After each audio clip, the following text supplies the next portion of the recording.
12ஆம் பாவம் அப்படின்றது படுக்கை அறை சுகம்.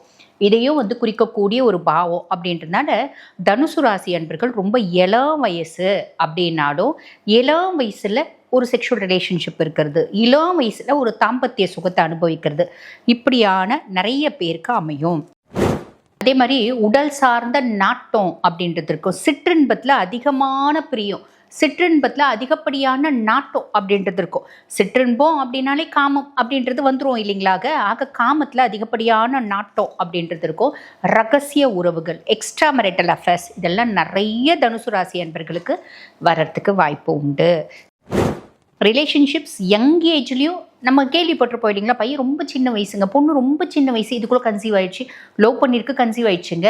அப்புறம் வீட்டில் தெரிஞ்சு அப்புறம் அதை அபார்ட் பண்ணாங்க, பிரச்சனையாச்சு அப்படின்னா நம்ம நிறைய விஷயம் செவி வழி செய்திகள் கேட்குறோம் பார்த்தீங்களா. இந்த மாதிரி நிறைய தனுசுக்கு இந்த மாதிரி நடக்கிறதுக்கு வாய்ப்பு உண்டு. இப்போ இளம் வயசில் வந்தாலும் சரி, ஒரு முதுமையான வயசில் வந்தாலும் சரி. இப்போ 60 வயசு கிட்ட ஆகுதுங்க, ஆனால் இந்த காலகட்டத்தில் போய் எக்ஸ்ட்ரா மேரிட்டல் அஃபேருங்க அந்த ஆளுக்கு. இப்போ போயிட்டு ஒரு பொம்பளை பின்னாடி சுற்றுறாரு, இப்போ போயிட்டு அந்த அம்மா இவ்வளோ நாள் நல்லா இருந்துச்சு, பசங்கள்லாம் ஃபாரினில் கல்யாணம் பண்ணி கொடுத்துட்டாங்க, பேரம்பேத்தியெல்லாம் எடுத்தாச்சு, இப்போ ஒரு எக்ஸ்ட்ரா மேரிட்டல் அஃபேர் இருக்குங்க. அந்த மாதிரி சுச்சுவேஷனும் நம்மளுக்கு வரும். ரத்தம் சார்ந்த நோய்கள், சின்ன சின்ன ஆக்சிடென்ட்ஸு, சர்ஜரிஸ், பிறப்புறுப்பு சார்ந்த நோய்கள், நிறைய பேருக்கு யூரினரி ட்ராக் இன்ஃபெக்ஷன்ஸ் வரதுக்கு வாய்ப்பு உண்டு. ஸோ இந்த மாதிரி பிறப்புறுப்பில் பார்த்தீங்கன்னா இந்த பிறப்புறுப்பு அரிப்பு அப்படின்னு சொல்லுவாங்க பார்த்தீங்களா, இந்த மாதிரிலாம் வரதுக்கு வாய்ப்பு உண்டு. ஜென்ஸாக இருந்தால் வெட்டை, பெண்களாக இருந்தால் வெள்ளை, இந்த மாதிரி நோய்களும் வரதுக்கு வாய்ப்பு உண்டு. ஆரோக்கியத்தில் கவனம்.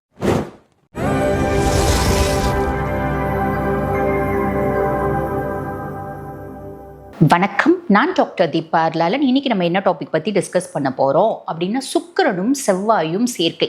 இந்த சேர்க்கை எப்போ நடக்க போகுது அப்படின்னா, நவம்பர் மாதம் 26, 2025 ஆரம்பிச்சு இந்த சேர்க்கை அப்படின்றது விருச்சிகத்தில் நடக்குது. இதை என்ன சொல்லுவாங்க அப்படின்னா, பிருகு மங்கள யோகம் அப்படின்னு சொல்லுவாங்க. பிருகு அப்படின்னா சுக்கிரன், மங்களன் அப்படின்னா செவ்வாய். இந்த ரெண்டு பேரும் கேந்திரத்தில் இணையும் போது ஒரு அபரிவிதமான ஒரு குட் லக், ஃபார்ச்சூன், ஒரு அதிர்ஷ்டம் அப்படின்றத கொடுப்பாங்க. சரி, இப்போ இந்த பிருகுமங்கல யோகத்தினால என்னென்ன மாதிரி நற்பலன்கள் வரும் அப்படின்னா, ஃபர்ஸ்ட் விஷயம் பார்த்தீங்கன்னா, ஒரு லக்ஸரியஸ் திங்ஸ் நம்ம வாங்கக்கூடிய ஒரு பிராப்தம். ஒரு வீடு வாங்குறீங்க அப்படின்னா கூட சாமானியமான சாதாரணமான வீடு வாங்கலைங்க, என் வீடு 4 பேர் பார்த்தா அப்படியே பார்த்துட்டே இருப்பாங்க, வாயை பொழந்து பார்த்துட்டே இருப்பாங்க, அந்த மாதிரி ரொம்ப சூப்பர் டூப்பரான வீடு வாங்கியிருக்கேன் அப்படின்ற பிராப்தம். வண்டி வாங்குறோம் அப்படின்னா கூட நான் சாதாரணமான ஒரு லக்ஸரிஸ் வண்டி வாங்கலைங்க, ஜாக்கோர் மாதிரி ஒரு சூப்பரான வண்டி வாங்குறேன் அப்படின்ற பிராப்தம். அதுக்கும் மேலே டைனமிக் பர்சனாலிட்டி, என்னோட ஆளுமை, என்னோட திறமை, என்னோட புத்திசாலித்தனம், இதனால நான் சக்சஸை பார்த்தீங்கன்னா அதாவது கையாளக்கூடிய பிராப்தம் அப்படின்னு சொல்லலாம். உங்க ராசிக்கு இந்த சுக்கிரனும் செவ்வாயும் இணைவு என்னென்ன மாதிரி பலன்களை கொடுக்க போறாங்க? தனுசு ராசி அன்பர்கள், உங்களுக்கு இந்த செவ்வாய் சுக்கிரன் இணைவு என்ன பாவம் அப்படின்னா 12ஆம் பாவம். அயன சயன போஜன மோட்ச விரயஸ்தானம். இந்த இடத்துல பார்த்தீங்கன்னா சுக்கிரனும் செவ்வாயும் இணைவு. சுக்கிரன் தனுசு ராசி அன்பர்களோட ராசியாதிபதி யாரு? குரு பகவான். குரு பகவானுக்கு நட்பா பகையா? பகை கிரகம். செவ்வாயை பொறுத்த வரைக்கும் நட்பு கிரகம் அப்படின்னு சொல்லலாம். இப்போ சுக்கிரன் பாருங்க, லார்ட் ஆஃப் 6 and 11, அதாவது ருணரோக சத்ருஸ்தானத்துக்கும் அவன் தான் அதிபன், லாபஸ்தானத்துக்கும் அவன் தான் அதிபன். செவ்வாயை பொறுத்த வரைக்கும் 12ஆம் பாவத்துக்கு அதிபனே செவ்வாய் தான். அதே மாதிரி 5ஆம் பாவம் பூர்வ புண்ணியஸ்தானம், புத்திரஸ்தானம், அதுக்கு அதிபன் செவ்வாய்.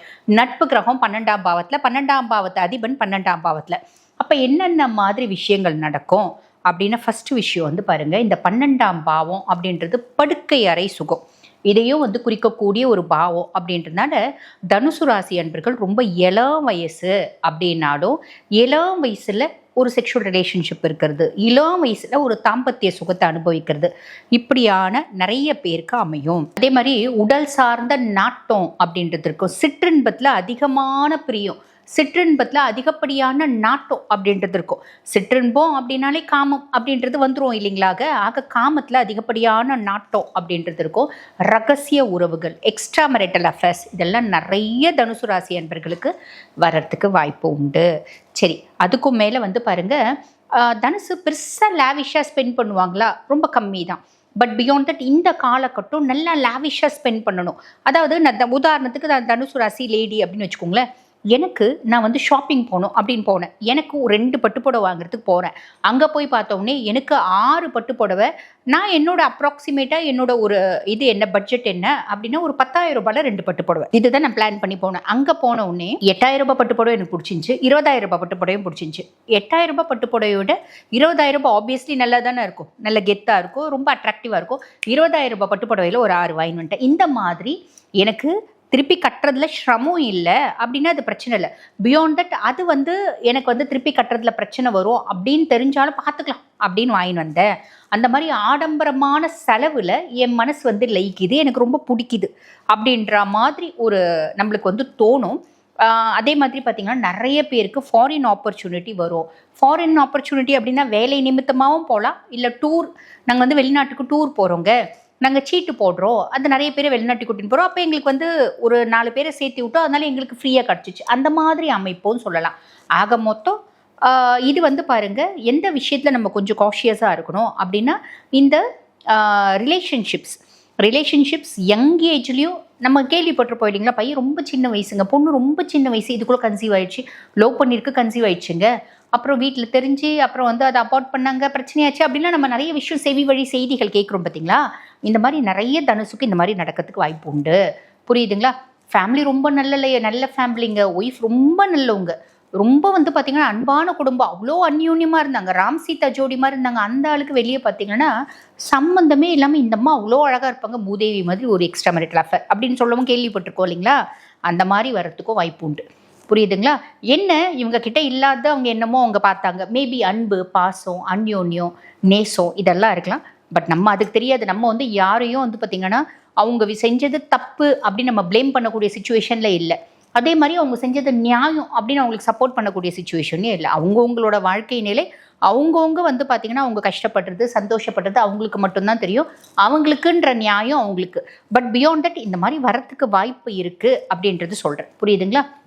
இப்போ இளம் வயசில் வந்தாலும் சரி, ஒரு முதுமையான வயசில் வந்தாலும் சரி, இப்போ வந்து 60 வயசு கிட்ட ஆகுதுங்க, ஆனால் இந்த காலகட்டத்தில் போய் எக்ஸ்ட்ரா மேரிட்டல் அஃபேருங்க அந்த ஆளுக்கு, இப்போ போயிட்டு ஒரு பொம்பளை பின்னாடி சுற்றுறாரு, இப்போ போயிட்டு அந்த அம்மா இவ்வளோ நாள் நல்லா இருந்துச்சு, பசங்கள்லாம் ஃபாரினில் கல்யாணம் பண்ணி கொடுத்துட்டாங்க, பேரம்பேத்தியெல்லாம் எடுத்தாச்சு, இப்போ ஒரு எக்ஸ்ட்ரா மேரிட்டல் அஃபேர் இருக்குங்க.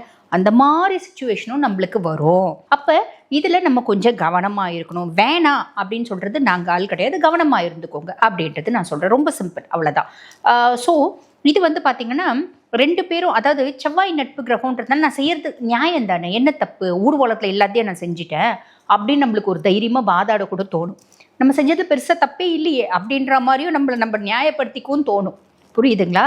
ஸோ பியாண்ட் தட் உங்களோட ஆப்ஷன், உங்களோட லைஃப் நீங்கள் முடிவு பண்ணிக்கோங்க அப்படின்னு சொல்லலாம். அதே மாதிரி பாருங்கள், ஆரோக்கியம் சார்ந்த குறைபாடுகள் வரும். இது வந்து பாருங்கள், ரத்தம் சார்ந்த நோய்கள், சின்ன சின்ன ஆக்சிடென்ட்ஸு, சர்ஜரிஸ், பிறப்புறுப்பு சார்ந்த நோய்கள், நிறைய பேருக்கு யூரினரி ட்ராக் இன்ஃபெக்ஷன்ஸ் வரத்துக்கு வாய்ப்பு உண்டு. ஸோ இந்த மாதிரி பிறப்புறுப்பில் வந்து பார்த்திங்கன்னா இந்த பிறப்புறுப்பு அரிப்பு அப்படின்னு சொல்லுவாங்க பார்த்தீங்களா, இந்த மாதிரிலாம் வரத்துக்கு வாய்ப்பு உண்டு. ஜென்ஸாக இருந்தால் வெட்டை, பெண்களாக இருந்தால் வெள்ளை, இந்த மாதிரி நோய்களும் வரத்துக்கு வாய்ப்பு உண்டு. ஆரோக்கியத்தில் கவனம் அப்படின்றது வச்சுக்கோங்க. 2 வீலர் 4 வீலர்லாம் ஓட்டும்போது கொஞ்சம் கவனமாக ஓட்டுங்க. நான் ஃபோன் பேசிகிட்டே வண்டி ஓட்டுவேன், நான் வந்து டிவி பார்த்துட்டே வண்டி ஓடுவேன், நான் பயங்கர எஃபிகசியான டிரைவர், எல்லாம் ரைட்டு தான், பட் பியாண்ட் கொஞ்சம் காஷியஸாக இருந்துக்கோங்கன்னு சொல்லலாம். மற்ற பிளானட்டரி பொசிஷன்ஸ் எப்படி இருக்குது அப்படின்னா, 3ஆம் பாவத்தில் ராகு, இளைய சகோதர தைரியஸ்தானத்தில் ராகு. இளைய சகோதர தைரியஸ்தானத்தில் ராகு டிசம்பர் 5க்கு மேலே குருனோட பார்வை இருக்குது. ஆனால் குரு வக்ரகதி அடைஞ்சிருந்தாலும் பரவாயில்ல, நம்ம தம்பி தங்கச்சினால் ஒரு சப்போர்ட்டு, ஆதாயம், நம்ம தம்பி தங்கச்சி ஆதாயம் செய்யும் போதோ நம்ம வந்து பார்த்திங்கன்னா அனலைஸ் பண்ணுவோம், இவங்க செய்கிறது கரெக்டா தப்பா அப்படின்ற ஒரு அனுபவத்தையும் நம்ம கற்றுப்போம். அதே மாதிரி பார்த்திங்கன்னா அவங்க நல்லது செய்கிறாங்களா கெட்டது செய்கிறாங்களா, நம்மளுக்கு உண்மையாகவே சப்போர்ட்டிவாக இருக்காங்களே, அதையும் நம்ம அனலைஸ் பண்ணிவிட்டு அந்த சப்போர்ட்டை எடுத்துக்கக்கூடிய காலகட்டம் அப்படின்னு சொல்லலாம். அதே மாதிரி தம்பி தங்கச்சியை வெளிநாட்டுக்கு அமிச்சு படிக்க வைக்கிறது, ஃபாரினில் வேலைக்கு போகிறது, அவங்க வேலைக்கு அங்கே போய் நம்மளுக்கு சப்போர்ட்டிவாக இருக்கிறது, நம்மளோட தைரியமும் தன்னம்பிக்கையும் அதிகமாகிறது, இதெல்லாம் ப்ளஸ்ஸு தாங்க. 4ஆம் பாவத்தில் சனி அர்த்தாஷ்டம சனியாக இருக்கார். அர்த்தாஷ்டம சனி டிசம்பர் 5 வரைக்கும் குருனோட பார்வையில் இருப்பார். அதுக்கப்புறம் குருனோட பார்வை கிடையாது. சனி again the game starts now அப்படின்ற மாதிரி, நான் உனக்கு என்னென்னலாம் கொடுக்கணும், நான் கொடுக்கறதுக்கு ரெடியாக இருக்கேன், I am ready to do அப்படின்னு அவர் நல்லது கொடுக்க போகிறாரு. இல்லை, அவர் பெருசாக கெடுக்க போகிறது இல்லை.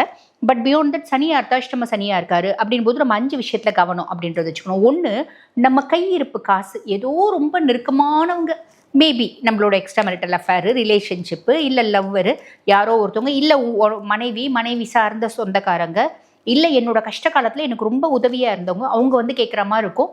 கொடுத்து வரலன்னா பரவாயில்ல, இப்போ இன்னைக்கு கொடு, நான் நாளைக்கு கொடுக்குறேன் அப்படின்னு கேட்பாங்க. ரொம்ப அர்ஜென்ட்டு, கையில் இருந்தால் கொடுக்கலாம், இல்லைன்னா நீ அவங்க கிட்ட வாங்கிக்கோ, அவங்க வட்டி கொடுக்குறவங்க தான், வட்டி நான் கட்டுறேன்னு சொல்லிடுங்க. அவாய்ட் பண்ண முடியாதுங்க, நிறைய ஹெல்ப் பண்ணவங்க அப்படின்னு ஒரு இடத்துல வட்டிக்கு வாங்கிக்கோங்க, அந்த வட்டியை நான் கட்டுறேன் அப்படின்ற மாதிரி சொல்லிட்டீங்க அப்படின்னா கூட நல்லது. இந்த விஷயத்தில் கவனம் அப்படின்றது வேணும். அதே மாதிரி பார்த்தீங்கன்னா குடும்பத்தில் சின்ன சின்ன குழப்பங்கள் வரும். ஏன் வராது? இந்த மாதிரி நம்ம ஏதாவது சைடில் அப்படியே போனோன்னா குழப்பங்கள் வரத்துக்கு வாய்ப்பு உண்டு. நாங்கள் சைடில் போகாமையே குழப்பம் வருதுங்க, அப்படியும் வரத்துக்கு வாய்ப்பு உண்டு. பட் பியாண்ட் தட் இந்த மாதிரி குழப்பங்கள் வருது அப்படின்னு இந்த புஷ்பானம் மாதிரி தான். இந்த புஷ்பானம் எப்படி ஒன்றும் இல்லை, நம்ம வந்து ஏற்றி வைப்பாங்க, புஃப்னு மேலே ஒரு நெருப்பை கக்கோ, அதுவே குபீர்னு அடங்கிடும். பார்த்தீங்கன்னா அந்த மாதிரி அதுவும் அடங்கிடும், பெருசாக கவலைப்பட வேண்டாம். வேலை செய்கிற இடத்துல சின்ன சின்ன குழப்பங்களும் பிரச்சனைகள் வரும். நம்மளோட ஹையர் அஃபிஷியல்ஸ்னால, நம்மளோட சக ஊழியர்கள்னால, நம்ம கீழே வேலை செய்கிறவங்களால பெருசாக அவங்களை கண்டுக்க வேண்டாம். அப்படியே அவங்கக்கிட்ட நம்ம பேசினாலும் உன்ன மாதிரி உலகத்திலே இல்லை. உதாரணத்துக்கு நீங்கள் ஒரு கன்சர்ன் வச்சு நடத்துறீங்க, உங்ககிட்ட வேலை செய்கிறவன் அவன் வேலை செய்யலையேன்னு கூப்பிட்டு கேட்கவுடனே என்ன பண்ணுறான்? நேராக யூனியன்றான், ஸ்ட்ரைக்குன்றான், மற்றவங்களையும் கெடுக்கிறான். இந்த மாதிரி காம்ப்ளிகேஷன்ஸ்லாம் வரும். அப்போ ரொம்ப சிம்பிள், நம்ம வந்து நம்ம கிட்ட வேலை செய்கிறவங்க கிட்ட இறங்கி போனோமா, அந்த ஈகோ நம்மளுக்கு வேண்டாம். நீங்கள் அப்படி பார்க்க மாட்டீங்க, பட் பியாண்ட் தட் சொல்கிறேன். நீ ஒரு வேலை செய்கிறவன் பிரச்சனை பண்ணுறானா, வேலை செய்ய மாட்டேன்றான்னு கம்ப்ளைண்ட் வருதா, கூப்பிட்டப்பா நீ தான்ப்பா இந்த ஸ்தாபனத்தினோட பில்லரே, நீ இல்லைன்னா இந்த ஸ்தாபனமே ஜீரோ.